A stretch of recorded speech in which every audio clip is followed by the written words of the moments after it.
எங்கேயாவது போவான் வெளிநாட்டுக்கு, கல்யாணம் முடிச்சுட்டு போவான். கல்யாணத்தில் ஃபோன் பண்ணி சொல்லுவாங்க, எப்பா உன் முன்னாடி வாந்தி எடுக்கிறாப்பா அப்படின்வா. சந்தோஷம், ஃபோன்லேயே கேட்டுக்குவான். பா புள்ள பிறந்துச்சுப்பா, ஆம்பளை புள்ள, ஐயோ சந்தோஷம் சூப்பர் அப்படின்வான். எல்லாத்தையும் கேட்டுக்குவான். கேட்டுட்டு ஒரு 5 வருஷம் 6 வருஷம் ஆமல போனா வெளிநாடு போனா, இப்பயாவது சீக்கிரம் வந்துடுறாங்க. அப்போல்லாம் ரொம்ப கஷ்டம். 5-6 வருஷம் ஆகும். ஒரு 7 வயசுல புள்ள வந்து நடமாடுறது எல்லாம் ஃபோன்லேயே கேட்டுக்குவான். எங்க ஓடுறாங்க வராங்க நடமாடுறாங்க பேசுறாங்க எல்லாத்தையும் ஃபோன்லேயே கேட்டுக்குவான்.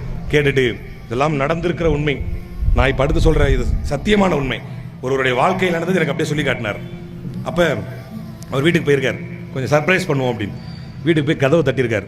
கதவை தட்டினா பொண்டாட்டிக்கு பதிலாக புள்ள வந்து கதவை திறந்துட்டான். கதவை திறந்து பார்த்துட்டு, அம்மா யாரோ அங்கிள் வந்திருக்காரு அப்படின்ட்டு போயிட்டான். சிரிப்பா இருக்குல்ல. ஆனால் இந்த இந்திய நாட்டில் 30% முஸ்லிம் ஆண்களுக்கு இதுதான் நிலைமை.